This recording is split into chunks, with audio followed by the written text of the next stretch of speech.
how I feel when only person who can stop you is the man in the mirror. When you look down at your wrists and you see money. When you look at your shoes and you see money. When that scarf on your neck means money. This is Zip Squad, bitch. Burberry scars, shrimp and Perry on. Living like a comet, moving amongst the stars.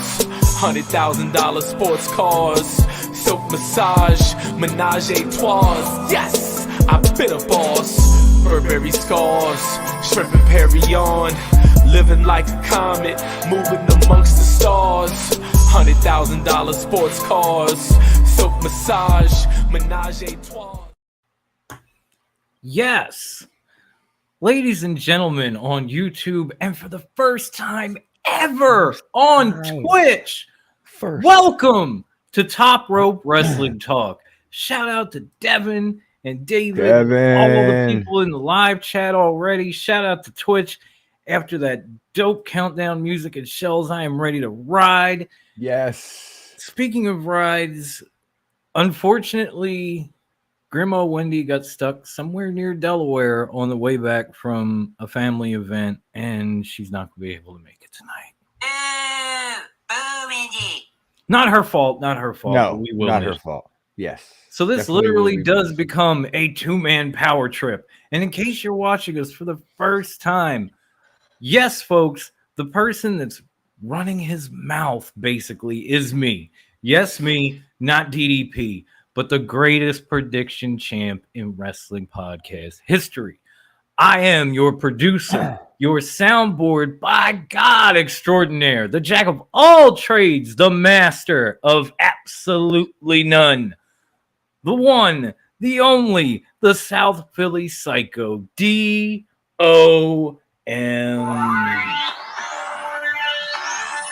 This music gets me amped too.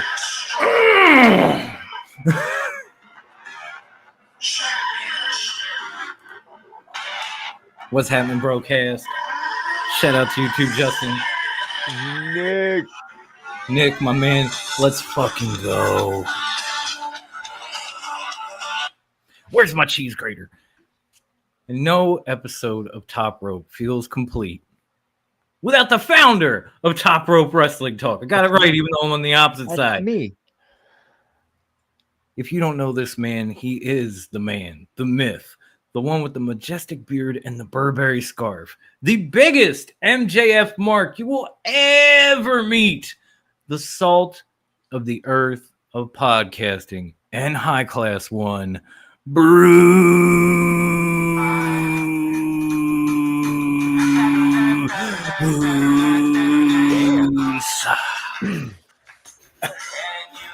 Holy shit.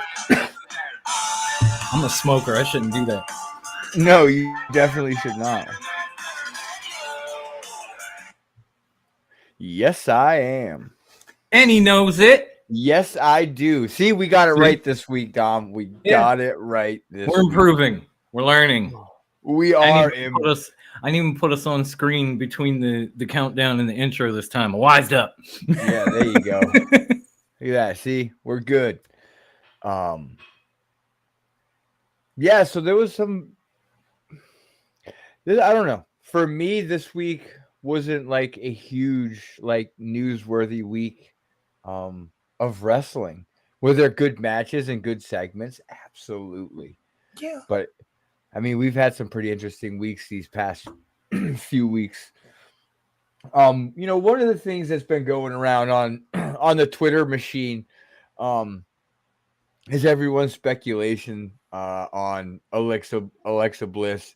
You know, all the dirt sheets that we love, you know, cha-ching. Yeah. No, they're basically saying that she's on hiatus and creative has nothing for her and all of this stuff. And she keeps saying that's not true. That's not true. And then she finally posted, I guess, posted a picture. The only reason why I know about this picture and she posted it is because Lance Storm made, I don't even know if this joke was like a bad joke, but he made a joke on it. She actually had some skin cancer removed from her face. That part I heard. And Lance Storm basically says something along the lines of, and you guys all laughed at the old timers for getting those spray tans. Okay. It's not a bad joke. It's more of a dad joke, but okay. Yeah. Like, I'll go with that. It could have been worse. It really could. Yeah, it really could have been way worse. Yeah. I just kind of wanted to get that out. Like I don't know why that bothered me so much.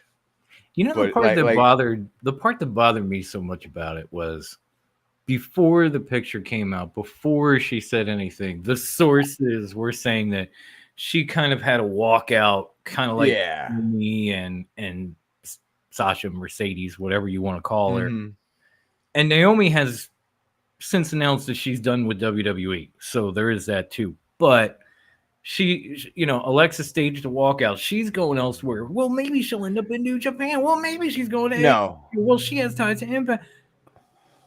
She has skin cancer, y'all. Calm the My sources say calm the fuck down. Like, boo. Like, yeah. No, I don't know. The shit's stupid. Like that. I don't know. I don't even know why people would say. I guess I do know why people would say stuff like that because they get clicks. Yeah. So, You know what, Justin? You, us, Clark Street, everybody, a lot of people. On behalf of all of us, our sources say yes.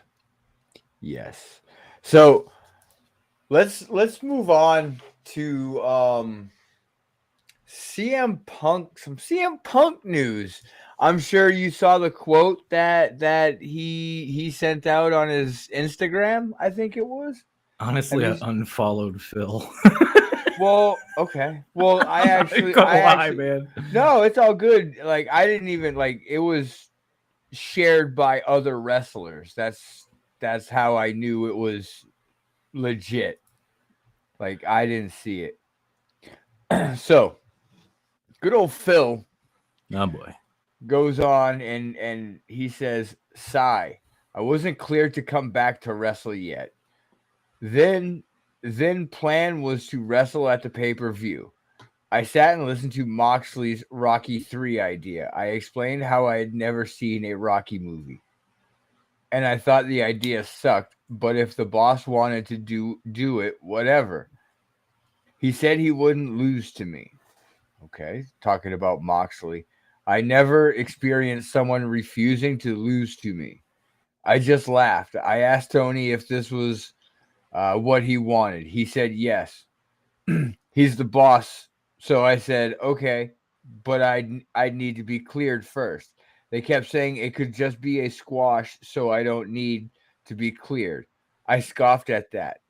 My health is more important. Dave Meltzer is a liar. Jericho is a liar and a stooge. There were plans, but plans always change. But I'll never put a company above my health ever again." That was a mouthful. Yeah, that was a mouthful like 6 or 7 months too late, too, wasn't it? You think? And why? The one thing in there that I don't get is why would you want to squash CM Punk? Like why would you do that to him? Why would you let Moxley's great? Yes, he's Mr. AEW. I will not deny that. He took that mantle from Cody when Cody left, and he's fucking took it and ran with it. But why would you let your biggest moneymaker get squashed at a pay-per-view to Jon Moxley? I have no clue. And not for nothing, but even Jon Moxley himself, going back to that time, had said he was going to take some time off after that pay-per-view. Yeah. So I get where you're coming from, but I don't know if Phil is being completely honest here. He did have 6 or 7 months to work up this story. He has. So do you All of a think sudden, he was not cleared, and he's just put it now? out, like nobody came up with it. All of a na- sudden, Mox didn't want to lose to him, but Mox was the one that carried the company twice and was taking time off. Like I'm not saying I don't believe him, but I kind of don't fucking believe him. Holy shit! You know what just kind of popped into my head? I know this probably won't happen. Not hit me with it. So What? so the women's division has the faction of the outsiders. You know what I Mhm. mean? So what if this is setting up CM Punk to come back and be that, as he was in WWE at the end of his run, anti-corporate, anti-company CM Punk? And he puts together a faction of male wrestlers, kind of like an NWO style, or any style faction like that Hmm. in AEW, like a 4-man team. Would Miro be involved? Possibly. I know it would probably be him and FTR. If so, I'm in. Well, I miss Miro. we're gonna talk about Miro actually later on in the show. I got something that I actually found Stay tuned, folks. right before we went on air. I found it. I had not seen this bit of news or even heard anything remotely close to what it is. This is the first time hearing of it, but Brucey and I have been doing this for 3 years, so we're like right here. Yeah, It's like the perfect segue for later. yeah. But yeah, I mean, I feel like because here's the thing, he's coming back. He never left AEW. He's still on the trailers. I mean, he's coming back. Everything that it's all a work. It's all a gimmick. It's all turning into a long story. you know what? Even if it is like some kind of weird pause, storytelling, booking, whatever, I gotta tell you, at this point, I am completely off the rails with it. Like I was completely turned off by the entire situation. I didn't like his press conference. I didn't like the fight. I didn't like the fact that he's been gone and pretty much like mum for the last 6 months. Well, he has a torn pec. Okay, you got a torn pec. Can you use your phone with one hand because you sent this out? You know what I'm saying? Like he was just completely quiet. He was off at MMA events and with goofy hair and a bad suit. He's getting ready for his return. Even if it was a work at this point, I don't care. God, that works for everything. I really don't. Like the first time he came to AEW, I mean, Kathy and I did a watch along of Rampage just to see if he was going to debut. And when he did, we both lost our fucking minds. I was a fan of this guy. My son was a fan of this guy. My son fucking hates him now. I have no reason to like this dude or care. So if he comes back, it's like, okay, I guess I'll get to hear Cult of Personality again. That part's cool. But the rest of it, I don't give a shit. Okay. I mean, I'd like to see him back in the ring. Do I think he's a fucking... Do I think he's a good person? No. Hell no. But as a wrestler and in the ring, yeah, I want to watch him compete. I want to watch him wrestle. I like his character on TV and I like what he does in the ring. So yeah, I want to see him back. My biggest question right now is, did Bruce add this to the rundown when we found out Wendy wasn't going to make it? Because she would have torn you to shreds over that. I actually, I the stuff I'm saying, I'm being nice. I actually put this on the rundown specifically for Wendy, just because I love the reaction on her face when we talk about this man. Okay, I do love that. I don't like to make her mad, but I do love when she reacts to Punk. It's great. It's fun. It's fun. It's like I know what wrestlers and what segments to talk about that'll poke at those buttons. Folks, if you're in the live chat, you're missing nothing on SmackDown. we've got our correspondent to tell you everything that's going on. Thank you, Dave. Yes. Thank you once again. But yeah, I think it's just one big story, and I think the FTR contracts and stuff like that are part of the thing, part of playing into this, and they are going to become a trio, putting their careers on the line. Mm-hmm. They would have to beat the Guns though, in order to stay in AEW and form this faction. Whereas a lot of people are saying they're using this as a way out to move to someplace else, possibly WWE again. No, I think Tony's going to do the right thing and put the belts on them. They deserve nothing less than that. The only team to this point to put their career on the line is AEW. In AEW, were the Young Bucks to get a tag team title match, and clearly they're still here. Yeah, at least for the moment. I don't know if FTR would go back, but it's not out of the realm. What are they going to go back to? Jobbing to the Usos again? Well, things play out the way they do. The Usos might not even be tag champs after Mania. Maybe. And that might leave a spot for them. But that's not what's going to happen. They're going to keep their titles. I don't know lately, but I think we're going to talk about that too. So,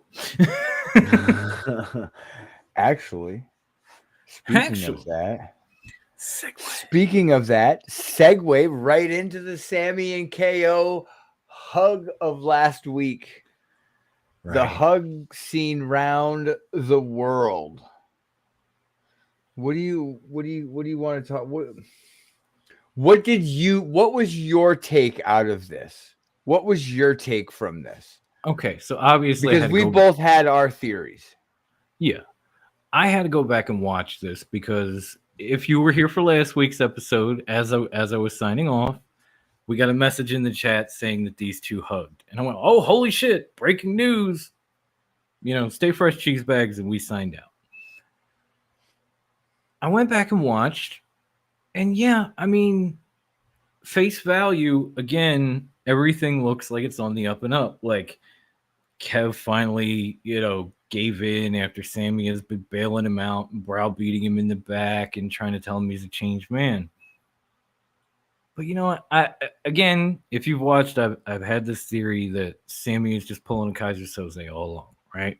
Mm-hmm. And even I think it might have been Chris or somebody from our admin team with Top Rope on Facebook, greatest group, said to me, "Well, this shoots holes in your theory, doesn't it?" I'm like, "No, not really."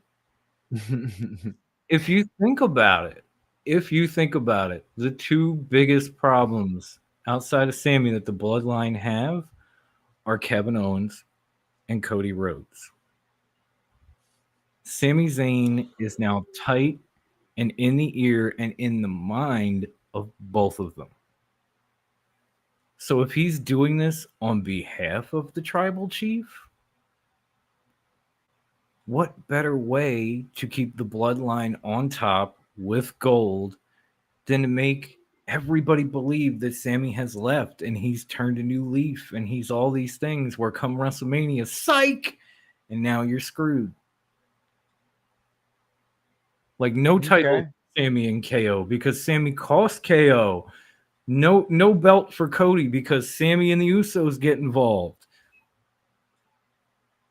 Yeah. Perfect way to add another twist to this story that's already had plenty.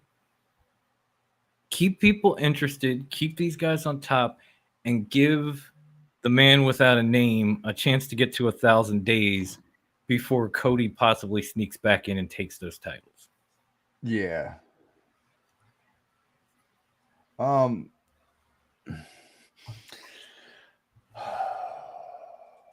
I am where I was. It changed nothing. It was a beautiful moment. When I saw it, I teared up.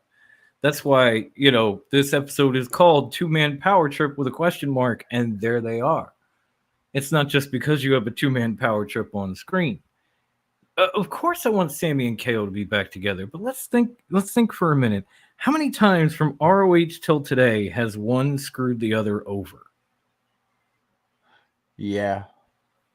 If our network had that many if our network had a subscriber for every time Kevin screwed Sammy or Sammy screwed Kevin from ROH to now, we'd be monetized already on both platforms, and we only been at it for 2 weeks. So, really, guys, I know what I hear what guys like Chris and some of the other people that watch our show are saying. You know, oh, that shot holes in your theory. It really didn't. It just ratcheted up the intensity and the emotion going into WrestleMania. So when and if Sammy does go back to the bloodline, there are going to be some very brokenhearted, very mad people, and not just in a ring. Okay. All right. I like that. I understand. I see where you're coming from. Yeah, it's a two-man power trip. What's your take on this whole scenario? Here's this is my take on the whole fucking thing. I'm in the air on the theories. Like I could see yours happening, but I could also see mine happening as well. You know, but the biggest thing for me in this whole budding Kevin Owens and Sami Zayn and Cody Rhodes is the fact that Sami Zayn has taken all the shine away from Cody Rhodes in this storyline because it's centrally focused on Sami Zayn, and they had to inject Cody Rhodes into an ongoing storyline so they could build his match to WrestleMania, which Sammy is overshadowing, in my opinion. You know, I really do. I really think Sami Zayn's stealing all of Cody Rhodes' thunder. I disagree, but I see where you're coming from. Like, Sammy's been amazing. There's a reason he was number one on my too soon top 5. Okay, he's been tremendous, but Cody has been on fire as well. Like, that crowd is in the palm of his hand. He can say anything with to directly to the tribal chief these days, and people get behind it. And even Paul Heyman looks a little worried, clutches those belts. I mean, it's not like one is overshadowing the other. They are both on fucking fire right now, and kind of you know interweaving the two stories together is pretty brilliant. You know, even Monday on Raw, Cody was, you know, talking about Solo, and Solo tried to snap on him, and Roman stopped him and walked away. And Cody said, "See, I told you weren't ready." And Solo wanted to jump back in the ring, and he's just standing there. And Roman's like, practically went, "The fuck's wrong with you?" like between Sammy and Cody, it looks like the bloodline is falling apart. Looks can be deceiving, especially if only one of them is truly trying to take that family apart. Okay. Yeah, I mean, like I said, I see it. I can see both happening. Yeah, I don't know. I just don't have much to say on this because it's fucking Roman. Well, I get that, but that's the thing is like that's the beauty part of following this road to WrestleMania. I know I said we derailed here and there with the Bray thing, and I know he's injured or there's something going on, so him and Bobby are off. I know that much, but when you look at this, there's so many things that can happen and so much intrigue behind it that it makes you kind of want to tune in and catch the next wrinkle, or catch the next promo battle, or catch the next whatever, to try and piece it together. Because going into last year's WrestleMania, even any of Roman's title defenses, you went, oh, well, you know he's going to win. Like, his family's going to help him. He's going to fucking win. Even when he was facing Edge and Daniel Bryan at the same time, you were like, they don't stand a chance. He's going to win. Yeah. Going into this one, you're like, man, or at least I'm like, man, Cody has a legitimate shot at taking both these belts from him. And it would take something like Sammy pulling a massive swerve to help Roman. But will he do it? Are we gonna see a new champion? Or is the bloodline falling apart? Like, there's so many questions leading into this one that we did not have last year, or maybe even the year before, when we all had to sit and watch it with like Clark Street and guys for the Suplex. We were just like, we got to the main event. We know who's winning this shit. Okay, like nobody was. Well, Devin was excited, obviously. Yeah. Obviously, Devin was excited for obvious reasons, but the rest of us were just like, yeah, I know what's going to happen. Cue the half an hour match at midnight, Yeah. Yeah. This at least feels different, and I'm into that.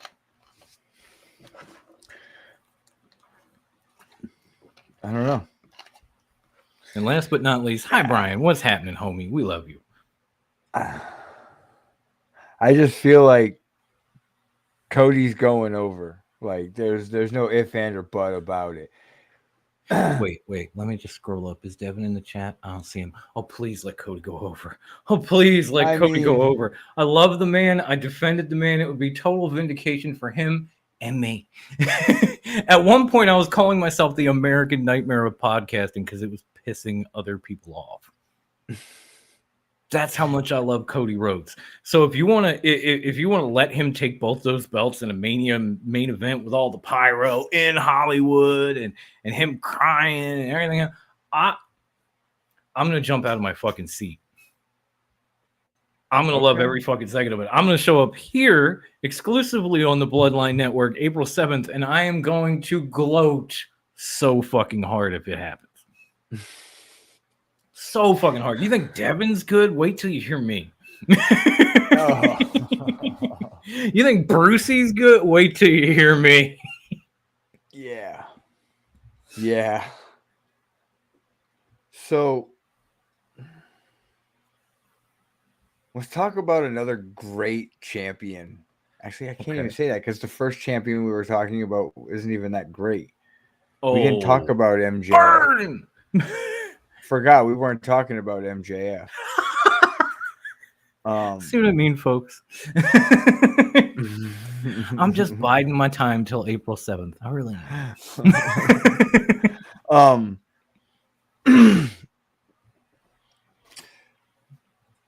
We got Vikingo versus Kenny Omega this past Wednesday night on Dynamite.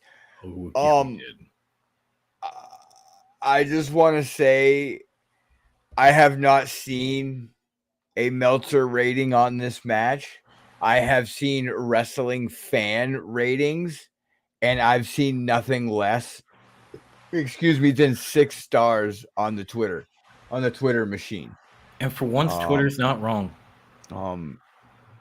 Yeah, that match was fucking amazing. And that's one of those matches where it's like, do a lot of those people know who Vikingo was? Maybe not. Nah. But they know who he is now. Yeah, you sure as shit do now. They sure as shit know who he is now. They put, oh my god, a spectacle. Dom, please, I know you're dying to talk about this. Well, I am. Just give me 1 second because I love Brian's comment here.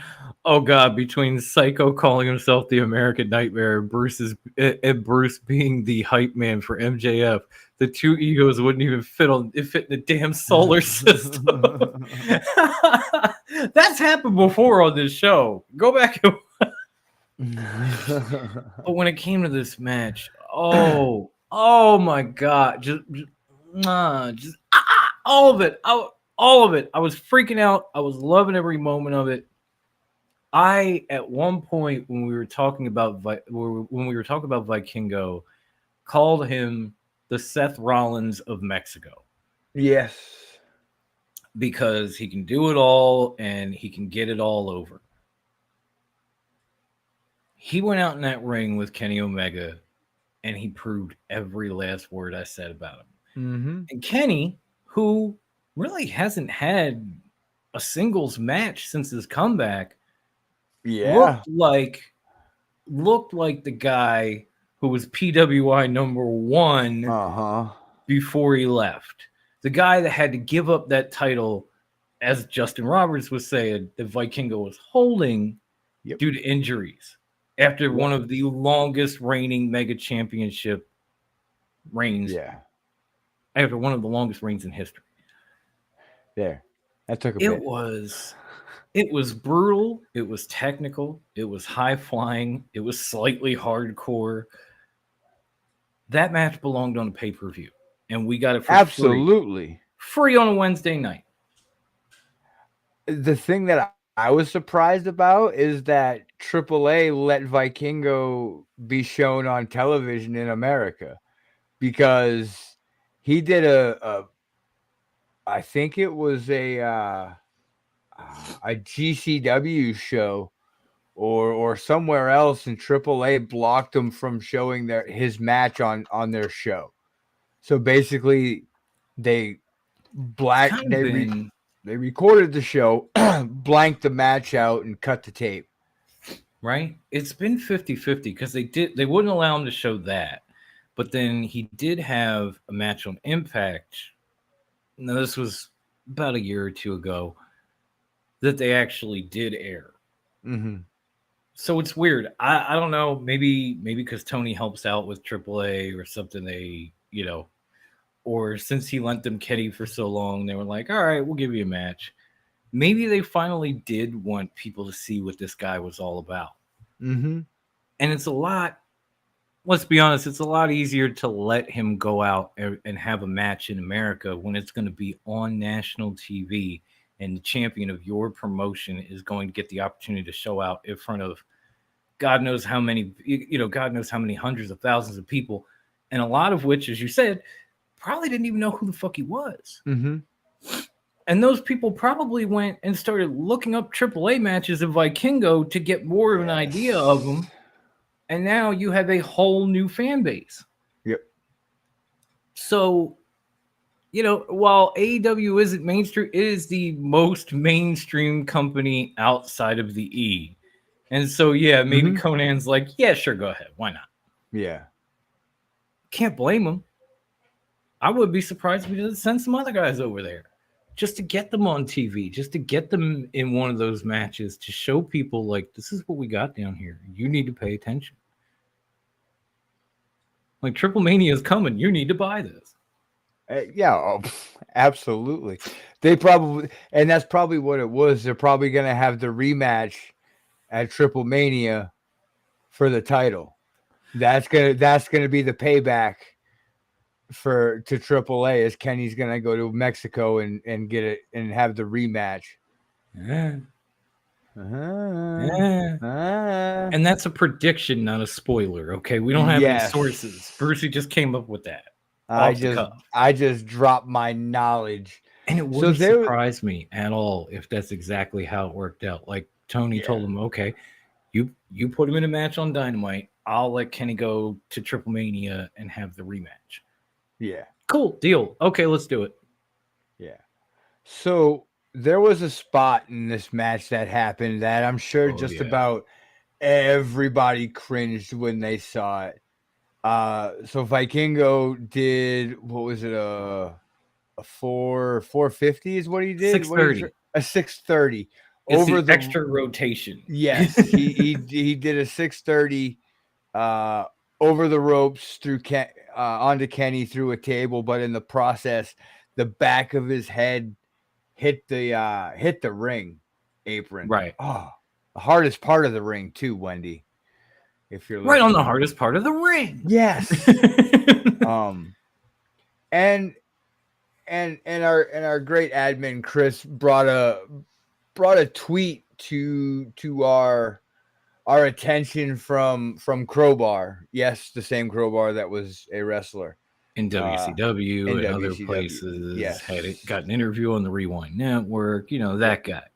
In fact, I have the tweet up here in front of me where he literally he pulled a clip of Vikingo hitting his head, and the first thing he says above the video is, "Make better choices."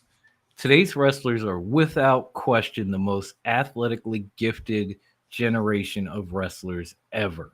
This guy clearly has amazing athleticism and could have chosen an equally amazing but safer maneuver that would have gotten just as great of a reaction from that audience.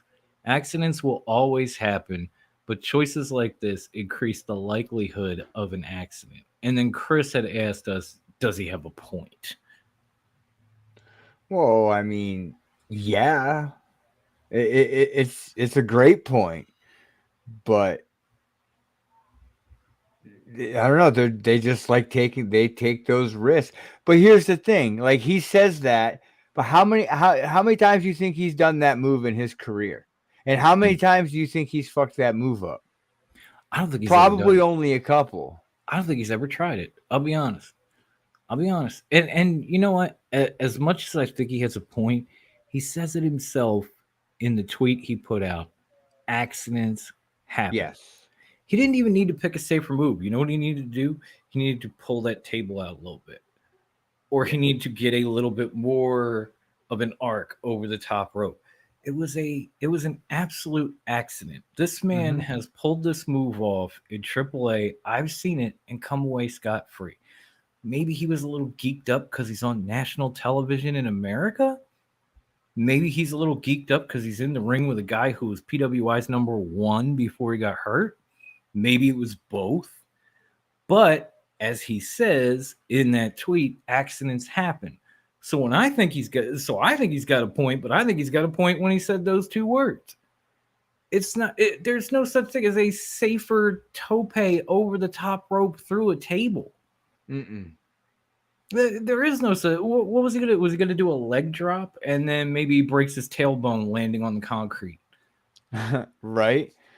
Yeah. Okay. I'm not saying this from a position of complete ignorance either. So it's you have a point, but you have a point when you said those two little words. Accidents happen. I mean, yeah, you are absolutely right about all these wrestlers, this generation being amazingly gifted and talented, and this particular man being tremendously gifted.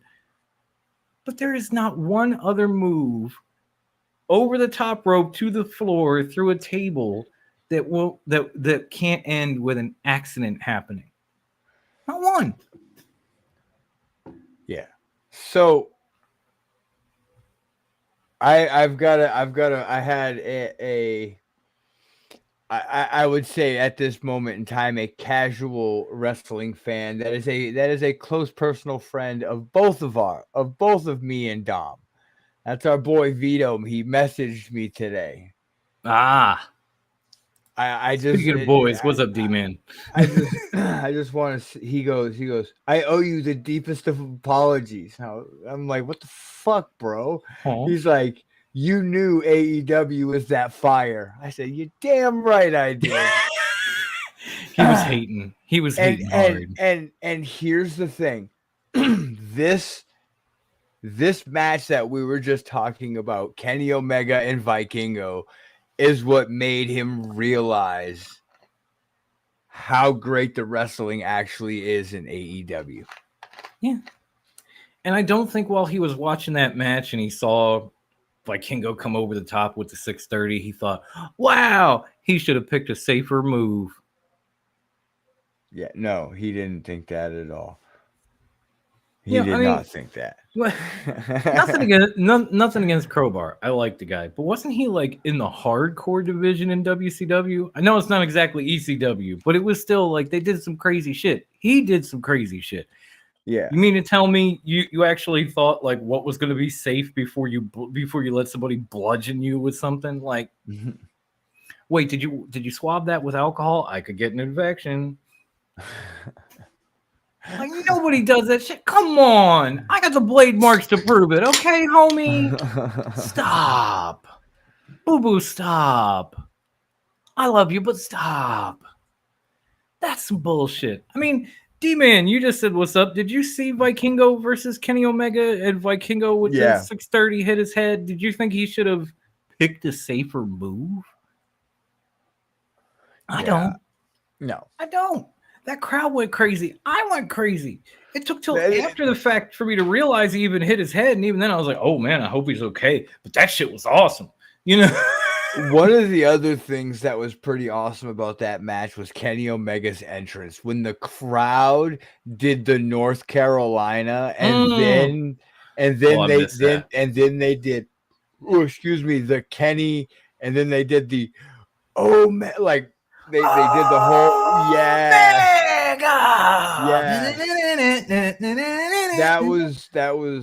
that was actually pretty fucking awesome. Even my wife, God love her, like she was exhausted going into that match. And I was like, why don't you go to bed? And she's like, I gotta see Kenny's intro. I was like, okay. So we get the North Carolina and all that. We get the Kenny Omega, we get the music, and all of a sudden she's just going, and she's wide awake. She's screaming at this match, and she's going, oh my God, and everything else. And she went from, I'm just going to watch the intro and then I'm going to bed, to, oh my God, holy shit, that was amazing. What are we going to do now? Like, she was just fucking amped out of her mind. She was 10 seconds from going to sleep. I swear to you. I know this woman. She was dead. And it was like that match brought her back to life from the intro of Kenny Omega. Yeah. Like, that's when you know somebody's good. Absolutely. So we all know it's WrestleMania season. It's the road to WrestleMania, and it's coming to an end. We're getting there. Jesus, next week, man. But the thing that always happens after Mania, not only the Raw after Mania, Of course, there's usually some NXT call-ups. Yeah, that happen. Typically, yeah. And honestly, the only two that I could see that could have a possible legitimate chance to make it on the main roster is Braun Breaker or Carmelo. In which they have a title match at the upcoming show for NXT. Yes. Now, I've been waiting for that, by the way. There's been links and rumors and possibles and 50-50s and stuff like that. But it looks like a lot of fans want Carmelo in this new version of the Hurt Business. Like I guess the fans put together a new version with the Street Profits, Carmelo, and Omos. Yeah. Minus like Omos, you know. Yeah, the dude, come on. That guy. But Streets, what's happening, homie? Make sure y'all check out Roto Slappers on the Bloodline Entertainment Network, by the way. That man is incredible. Like, he covers fantasy sports, he covers free agency, NFL, baseball, you name it. Streets and Roto Slappers got you. So make sure after we're done to go check for their next live stream. Like it, ring the bell on the page, get ready. That's my dude right there. Now getting back to the topic at hand, I don't know if I want Melo in the Hurt Business, but do I want him in WWE? Absolutely. Nothing against Braun Breaker. Nothing against him. If he came up, I'd be okay. I'd be cool with that too. But Melo is ready. The man is bringing a guy like Trick Williams up another notch just by being around him and running with him. Yeah. That's something you can't say about Braun Breaker. Like, he can get himself over, but Melo is getting himself with somebody else at the same time. The man can talk. The man can do it all in the ring. He's got a great look. Everybody's saying he should win the NXT title WrestleMania weekend. And I'm like, no, because then you won't be able to call him up. And people are like, well, you know, he's got to win the title before he goes. And my response to that is, why? Because you know who else didn't win an NXT title before she came up? Bianca Belair. How's she doing? Yeah. And she was Melo before Melo. Like, she was completely ready. She had all the tools. She could talk. She could wrestle. She had the look, the whole nine. But she never won the women's title there. She won a No. few now. Nope. She won a few now, though. You think? Just a few. Just She's a couple. kind of, if you haven't noticed, guys, she's kind of a big deal. Exactly. She's Jinx. kind of a big deal. In WWE, she's in a big deal. And Melo could have that same trajectory in the men's division. You could have him debut and put him in the ring with anyone. And he could honestly, and you could honestly see him beating that person. Like, let's say it's the Raw after Mania, and Austin Theory has beat John Cena, and he's out there talking shit, and then the next thing you know, Melo comes out and challenges him to a fight, and Adam Pearce makes it a U.S. title match. You don't think Melo could walk out of there with the U.S. title on his opening night? That would be amazing. That'd be amazing, but they wouldn't do they wouldn't do that. It'd be amazing, but they wouldn't. I'm saying if it happened, do you doubt that he could take that title the first day in the door? I don't. Oh, absolutely, he could, because he's that good. Absolutely, Nothing against he's Braun been Breaker. that good since the Indies. Exactly, nothing against Braun Breaker. Braun is good, but he's limited. Melo is very good and feels like his potential is unlimited. There's the difference. And here's this goes way back to when old Vinnie Mac said they were done taking indie talent and they were only going to do nil deals and stuff like that. Well, if they didn't take in any indie talent, they would not have Carmelo Hayes right now. If they didn't take in indie talent, we would have had an interview with the man soon to be known as Carmelo Hayes. It's the only reason he didn't come. Okay. Yes. Not that I'm mad. This close. Literally had the date, the whole 9, and then he got signed to NXT and he couldn't do it. Mm-hmm. Like days before the interview. Not that I'm mad. Not that I'm mad at all. Not bitter.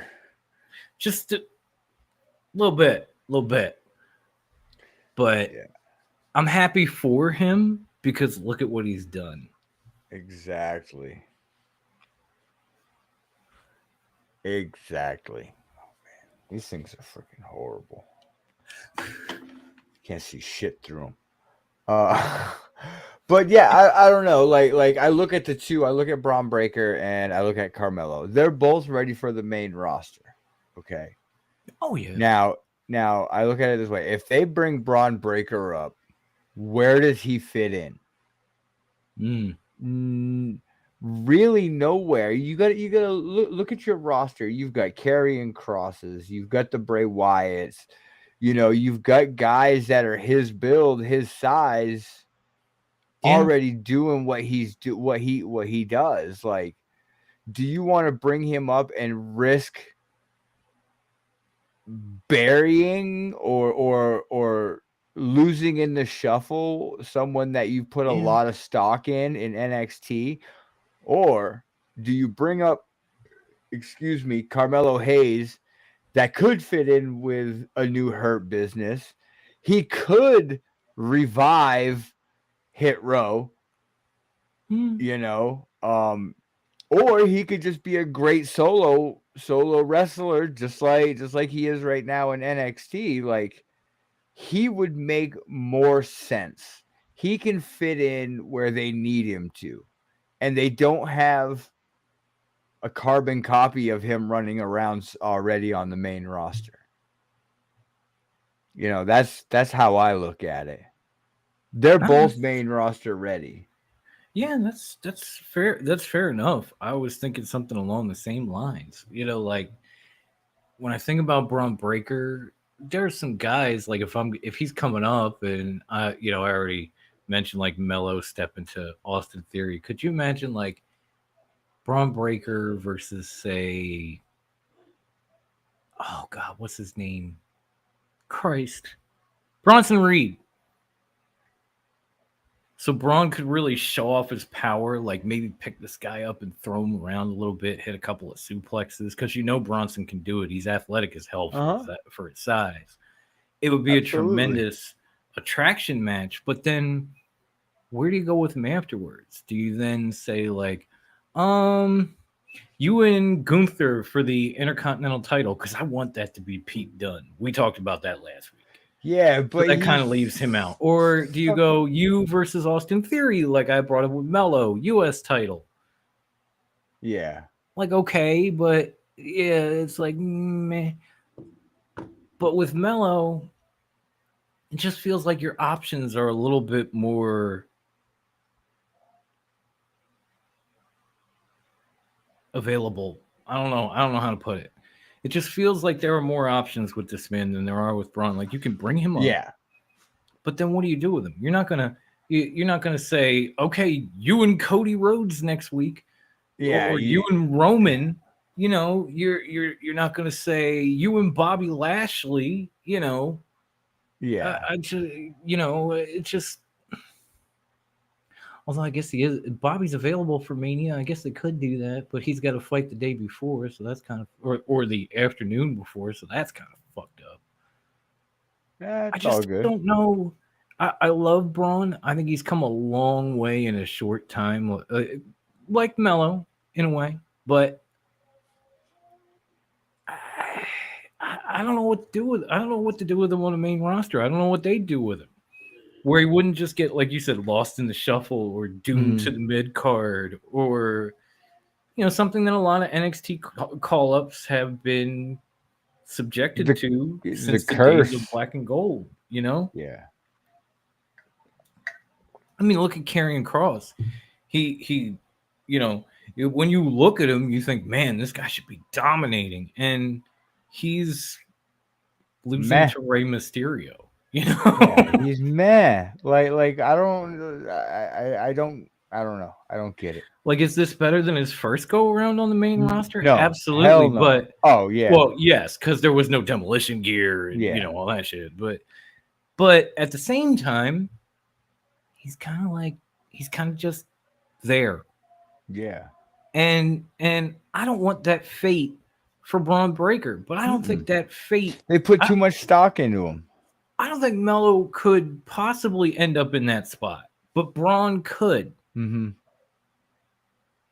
Yes, absolutely. So speaking of an NXT call-up, a former NXT call-up in Miro. Let's talk a little Miro. Like I just saw, like I said, I just saw this before the show started. So we miss you, Redeemer. it was said, and I guess Tony had mentioned this in an interview.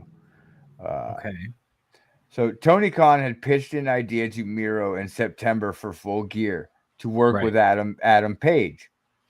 This would have kicked off with Miro and Page being the last two participants in a battle royale. Page would throw him over. Miro refused. Khan had said that after the pay-per-view, they'd try and get back, and obviously Miro hasn't been mentioned since. He has about 3 years left on his contract. Does he?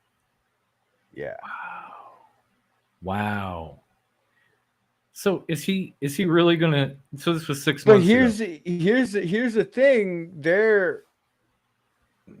He's pitching ideas to him. It's not like he doesn't want him on TV. It's like Miro's like said no. Like, well, dude, if you want it. Yeah, because what I'm getting from that is that obviously 6 months ago, like you said, he pitched the idea. Miro said no, Yeah. and essentially Miro then took his ball and went home to his flexible life. Pretty much. God damn it, Miro. I mean, I get it. I do. Like, he already came back. He got in a tournament. He lost the not Intercontinental Championship at the time. He had like a so feud with Malachi in the House of Black. That kind of petered out, mostly because, as I think we had done a show on, Malachi was having some mental health issues. And so, not exactly their faults, but that kind of went south after, having a pretty good comeback as the Redeemer leading into I, that tournament and running through people. yeah. And then, so to go from that to a so-so feud with Malachi Black, and then the next thing pitched to you is, oh, you're going to be the runner-up in a random casino battle royal for whatever the fuck reason. You're just like, yeah, I don't want to do that. That part I get.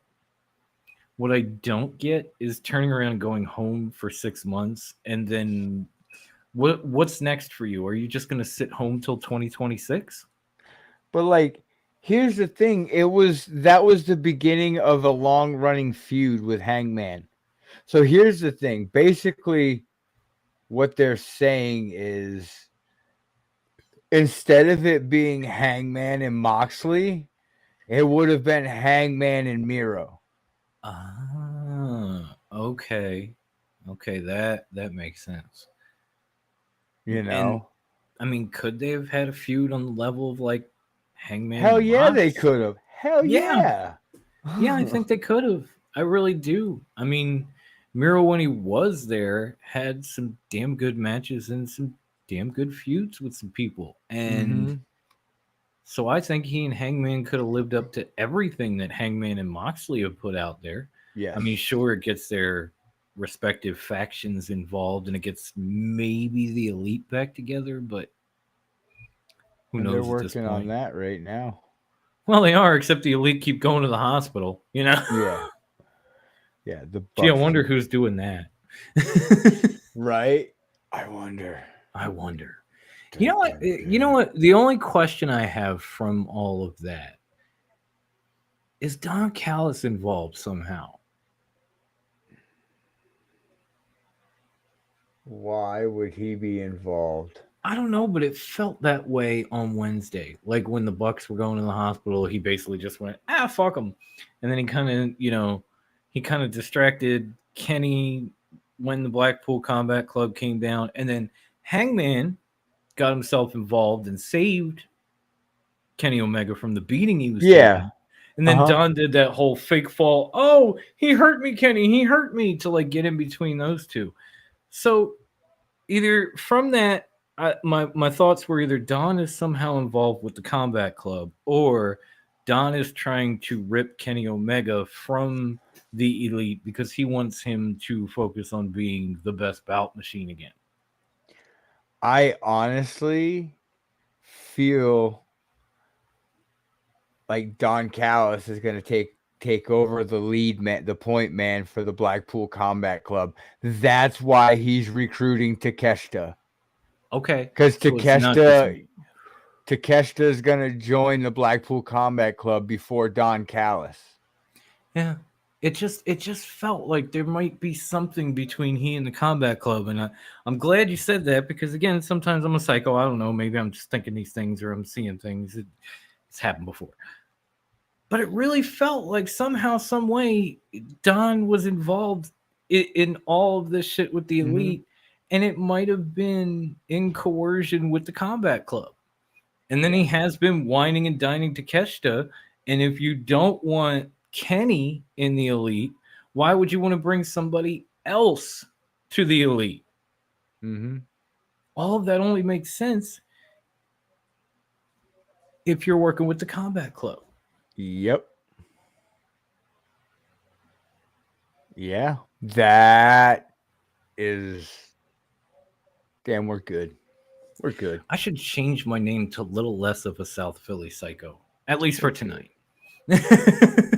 At this point in time, our theory and thoughts are Don Callis is going to turn on the Elite. I mean, mark it down. Date and Mark time, it down. 9:35, March 24th. All right, we got a ways until Double or Nothing, but it feels like it right now. Well, with that being said, ladies and gentlemen, All of it. that's all we got.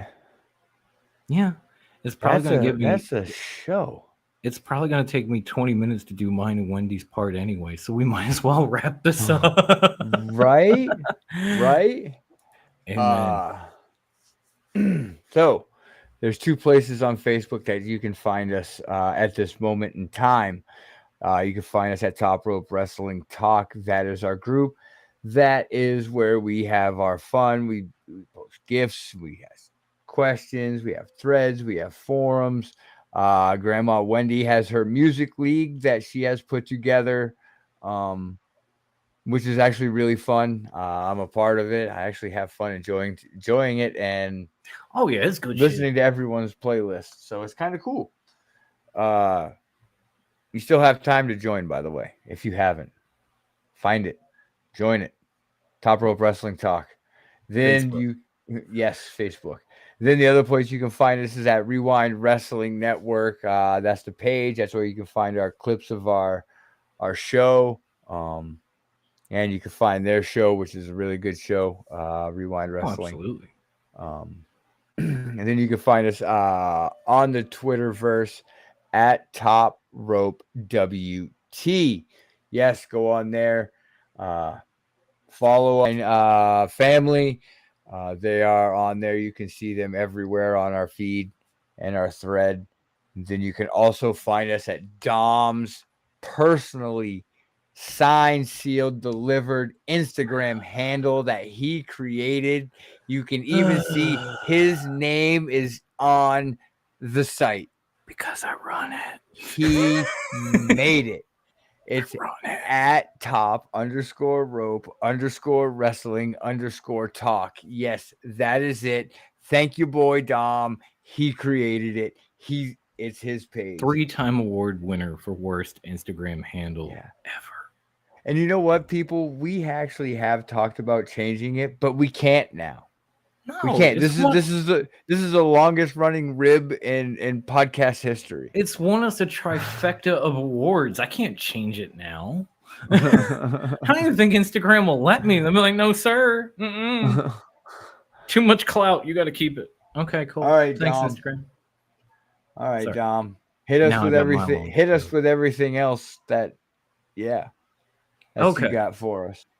So for the last 6 months, as far as YouTube videos, audio podcasts, you can find all of that content at the Rewind Wrestling Network. That's WREWINDPODCAST. For anything before the last 6 months, because we've been at this for going on 3.5 years, you can catch all our audio podcasts and pick your favorite platform at anchor.fm/TRWT. You can also search YouTube for TRWT parentheses of Foxden John, JAWN. It's a Philly thing because I actually made that one. Just saying. Yeah. Now, You did. moving forward, if you heard me mention it earlier, as of April 7th, we will be exclusive to the Bloodline Entertainment Network, which you can follow on Twitter, Instagram, TikTok, pretty much every social media at The Bloodline ENT. One word, no capital letters. You can find Bruce forgot there's a third place you can find us on Facebook now. Oh And yeah. that's by searching for the Bloodline Entertainment Network on Facebook. But you're not just going to find us. You're going to find the homies from Clark Street, Devin and Fees. You're going to find Mike De Niro and the Wrestling DeLorean. You're going to find my man Nick and Cool Keith from the Universal Wrestling Pod. Yes. You're going to find TK. JD from WrestleBread Podcast, who just made her Bloodline debut last night. Congratulations. Welcome to the club. You got another sister. I love it. Throw them ones up. And more. And more. Of course, Tim King and the Tim King Show. Roto Slappers. Yes. Street. Circle of Debate with Ivan and the crew. The list goes on and on and on and on and on. But either come to YouTube and search for the Bloodline Network, or you can also find our audio podcasts at www.spreaker.com/show /the-bloodline-entertainment-network. Fuck you. My Instagram handle is so much easier. Oh, than now that. it's yours. Now it's yours. Now it's yours. And if that isn't enough, folks, you can catch all of our previous, all the replays of our previous videos. We're soon to be adding the audio. An amazing article section with some tremendous writers that do sports, wrestling, entertainment, anime, you name it, all in one place. And that would be the sexiest website alive, which is bloodlinenetwork.com. Go there. You're going to see all the videos from all the podcasters there that have already come out. You're going to catch all kinds of articles from tremendously talented writers. You're going to see an About Us section where you can go and learn a little bit about your friendly Bloodline crew. And we will soon be adding audio podcasts to that website as well, or at least that's what TK told me, so that's what I'm going to tell y'all. But again, please go to bloodlinenetwork.com and check it out tonight and subscribe wherever you need to. Follow wherever you need to. If you're feeling this, like this video, hit that subscribe button, ring the bell.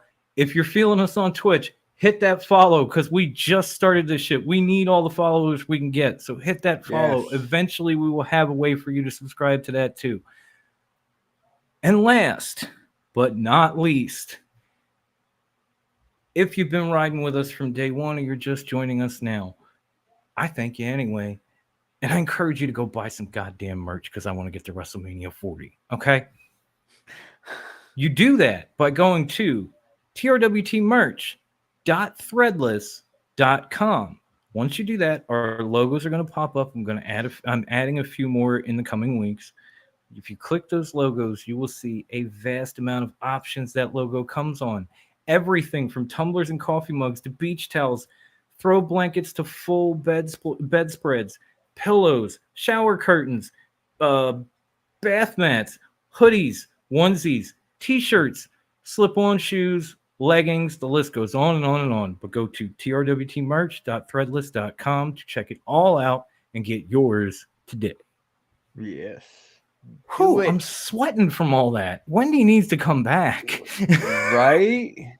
Yeah, she better be here next week. Well, with that being said, I'm going to say this. Stay fresh, cheese bags. Oh, thank God he got involved. Enjoy wrestling, boys and girls. If it's not your cup of tea, let someone else drink it. And fuck it, since he had his first singles match back, goodbye, mwah, and good night. Bang! Deuces, bitches. There it is. Bye!